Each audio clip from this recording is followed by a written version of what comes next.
Hello hi guys, how you all? Welcome to hello well Telugu. మనం ఈ వీడియోలో HTML fundamentals గురించి నేర్చుకుందాం.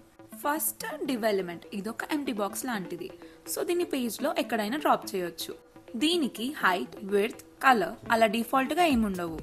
Several elements like headings, paragraphs, images etcetera అన్నిటినీ ఒకటే ప్లేస్ లో పెట్టొచ్చు డెవలప్మెంట్ యూజ్ చేసి. CSS యూజ్ చేసి మనం డెవలప్మెంట్ కి height, width, background colour, borders, margins ఇవన్నీ కావాలంటే ఇవ్వచ్చు.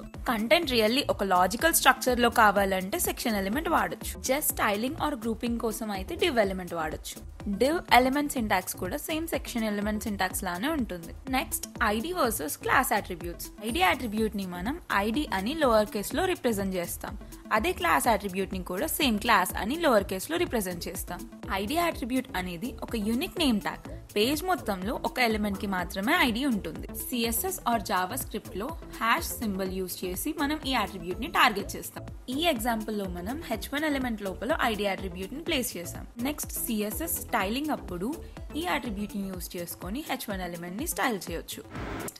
నెక్స్ట్ క్లాస్ అట్రిబ్యూట్, ఇదొక రియూజబుల్ గ్రూప్ లేబుల్ లాంటిది. ఒక్క క్లాస్ నేమ్ ని చాలా ఎలిమెంట్స్ షేర్ చేసుకోవచ్చు. CSS ఆర్ JS లో డాట్ సింబల్ తో సెలెక్ట్ చేస్తాం ఈ క్లాస్ అట్రిబ్యూట్ ని. ఈ ఎగ్జాంపుల్ లో 3 ఎలిమెంట్స్ కి సేమ్ క్లాస్ అట్రిబ్యూట్ ఉంది. సో మనం స్టైలింగ్ అప్పుడు ఒకటేసారి క్లాస్ అట్రిబ్యూట్ ని స్టైల్ చేస్తే 3 ఎలిమెంట్స్ కి అదే స్టైలింగ్ అప్లై అవుతుంది. మనం ఇప్పుడు ఒక క్విక్ థంబ్ రూల్ చూద్దాం. ఓన్లీ 1 ఎలిమెంట్ ని స్టైల్ చేయాలనుకుంటే ఐడి యూజ్ చేయాలి. చాలా ఎలిమెంట్స్ కి ఒకటే లుక్ ఇవ్వాలంటే క్లాస్ యూజ్ చేయాలి. సింపుల్ గా చెప్పాలంటే ఐడి అట్రిబ్యూట్ స్కూల్ స్టూడెంట్ కి ఐడెంటిటీ కార్డ్ లాగా యూనిక్ గా ఉంటుంది. క్లాస్ అట్రిబ్యూట్ ఏమో యూనిఫామ్ లాగా అన్నమాట. And next topic HTML entities. అసలు HTML ఎంటిటీస్ అంటే ఏంటి, అవి ఎప్పుడు రాస్తాం, ఎలా రాస్తాం అండ్ వాటి ఎగ్జాంపుల్స్ ఏంటో ఇప్పుడు చూద్దాం. HTML ఎంటిటీ అంటే వెబ్ పేజ్ లో ఒక స్పెషల్ సింబల్ ని సేఫ్ గా డిస్ప్లే చేయడానికి వాడే షార్ట్ కోడ్. మనం కంటెంట్ రాసేటప్పుడు కోడ్ లో డైరెక్ట్ గా యాంగులర్ బ్రాకెట్స్ ని యూజ్ చేస్తే HTML ట్యాగ్స్ అని బ్రౌజర్ అనుకుంటుంది. వెబ్ పేజ్ లో వాటిని ప్లెయిన్ టెక్స్ట్ గా చూపించాలి అంటే స్పెషల్ ఎస్కేప్ కోడ్ రాయాలి. ఆ కోడ్ ని మనం HTML ఎంటిటీ అని అంటాం. మనం HTML ఎంటిటీని యాంపర్సండ్ ఇంకా సెమికోలన్ మధ్యలో రాస్తాం. మనం ఈ ఎంటిటీస్ ని డిఫరెంట్ టైప్స్ లో రాయొచ్చు.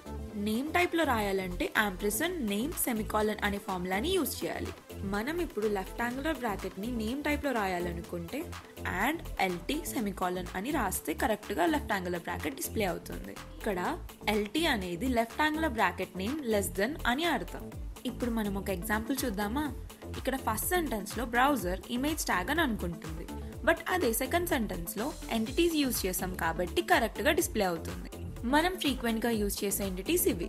And next script element. ఈ ట్యాగ్ బ్రౌజర్ కి చెప్తుంది ఇక్కడ జావా స్క్రిప్ట్ కోడ్ రన్ చెయ్యు అని. జావా స్క్రిప్ట్ వల్ల వెబ్ పేజ్ ఇంటరాక్టివ్ అంటే అలైవ్ అవుతుంది. లైక్ పాపప్స్, స్లైడర్స్, ఫార్మ్ వాలిడేషన్స్ లాంటి ఇంటరాక్టివిటీస్ యాడ్ అవుతాయి వెబ్ పేజ్ కి. స్క్రిప్ట్ ఎలిమెంట్ మనం 2 వేస్ లో యూజ్ చేయొచ్చు. ఒకటి inline script and external script. Inline script అంటే సేమ్ HTML కోడ్ లైన్ లోనే స్క్రిప్ట్ యాడ్ చేయడం.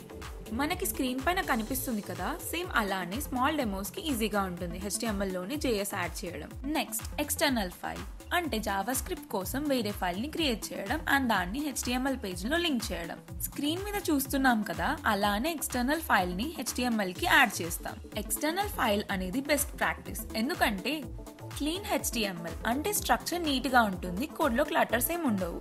ఒకటే JS పేజ్ ని వేరే HTML పేజెస్ కి కూడా లింక్ చేయొచ్చు. డిజైనర్స్ HTML ని ఎడిట్ చేస్తున్నా కానీ డెవలపర్స్ JS ని అప్డేట్ చేయొచ్చు. క్లాషెస్ అనేవి ఉండవు. ఈజీగా బగ్స్ ఫిక్స్ చేయొచ్చు. అంటే ఒకటే JS ఫైల్లో చేసి అన్ని పేజెస్ కి ఇన్స్టాంట్ గా అప్లై చేయొచ్చు.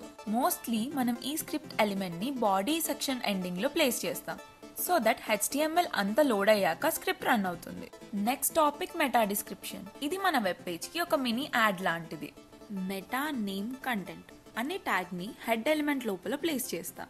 ఇది బ్రౌజర్ స్క్రీన్ లో కనిపించదు, కానీ గూగుల్ రిజల్ట్స్ లో బ్లూ లింక్ కింద గ్రే టెక్స్ట్ గా చూపిస్తుంది.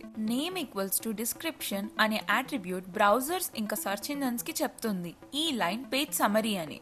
కంటెంట్ అట్రిబ్యూట్ 1 సెంటెన్స్ సమరీని హోల్డ్ చేస్తుంది. ఇది 150 క్యారెక్టర్స్ మాత్రమే ఉండాలి.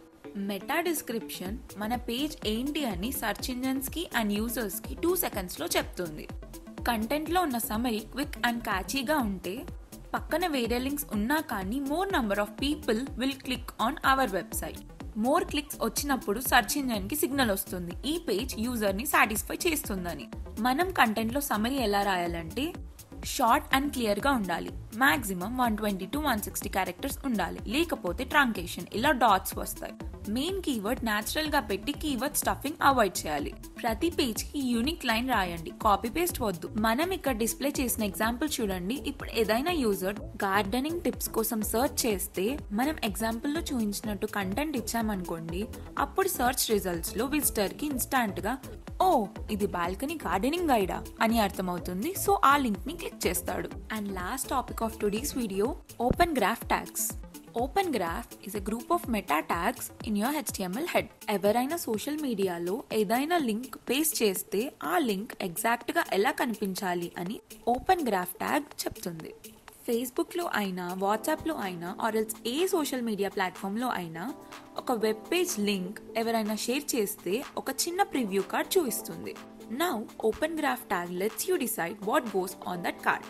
4 must have open graph properties ఏంటో చూద్దాం మనం. ఫస్ట్ ది టైటిల్, ఇది కార్డ్ పైన బోల్డ్ హెడ్డింగ్. పేజ్ పేరు. సెకండ్ ది టైప్, అంటే కంటెంట్ టైప్, అంటే వెబ్సైటా, ఆర్టికలా, వీడియోనా అని. Third property image. ఈ image mostly 1200 x 630 pixel quality preview photo ఉండాలి. And last property URL, click చేసినప్పుడు వెళ్ళే address. Finally open graph tags are just instructions for social media previews. Good card means more people tap your link. That's simple. So this is for today's video guys. Next video lo manam HTML fundamentals paina oka coding session cheddam. If you like this video, please like, share and subscribe to my YouTube channel.